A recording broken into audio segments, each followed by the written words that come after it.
Gas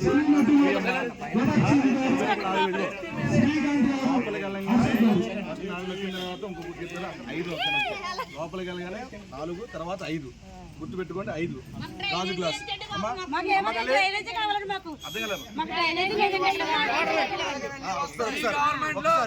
ఒకసారి మీరు గాజు గ్లాస్ వేసి గెలిపిస్తే గారు ఏం చేస్తారో మీకు వివరిస్తారమ్మా.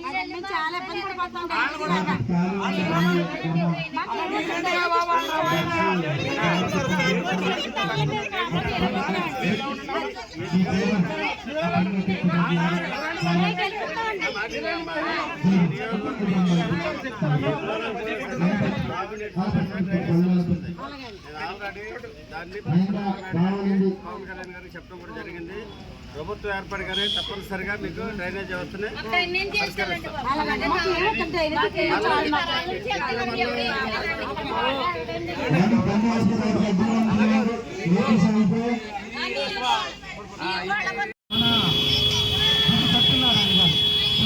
నియోజకవర్గ అసెంబ్లీ అభ్యర్థిగా సత్యనారాయణ గారు ముందుకు వస్తున్నారు.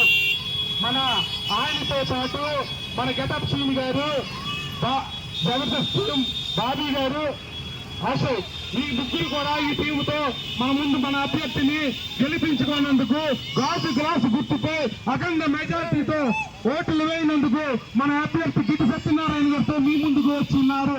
ఒకసారి ఆలోచించండి అమ్మా, గుర్తించుకోండి అమ్మా, మన అభ్యర్థిని గెలిపించుకుందాం.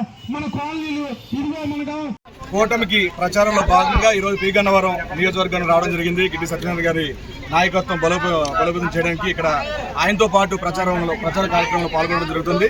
సో ఆయన ర్యాలీలో భాగంగా ఈ రోజున ప్రతి స్ట్రీట్ దగ్గర, ప్రతి వీధి దగ్గర ఆగి మహిళలను కలుసుకోవడం, వాళ్ళ కష్టాలు తెలుసుకోవడం, వాళ్ళకి ఏవైతే అవసరాలు ఉన్నాయో అవన్నీ తెలుసుకోవడం, వాళ్ళకి ఒకసారి గాజు గ్లాస్ కేసుకి అధికారం పట్టగడితే గనక అధికారంలో రాగానే, కూటమి అధికారం రాగానే వాళ్ళకి కష్టాలు తీర్చే విధంగా, వాళ్ళకి అర్థమయ్యే విధంగా, వాళ్ళకి ఏవైతే పనులు చేస్తారో, వాళ్ళకి ఏదైతే మౌలిక సదుపాయాలు కావాలో అవన్నీ తీర్చే విధంగా ఆయన వాళ్ళకు వివరంగా చెప్పడం జరుగుతుంది.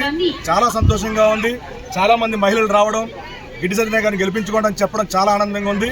ఈసారి పి గన్నవరం నియోజకవర్గం నుంచి గిట్టి సత్యనారాయణ గారు భారీ మెజారిటీతో గెలవడం ఖాయం. జై జనసేన.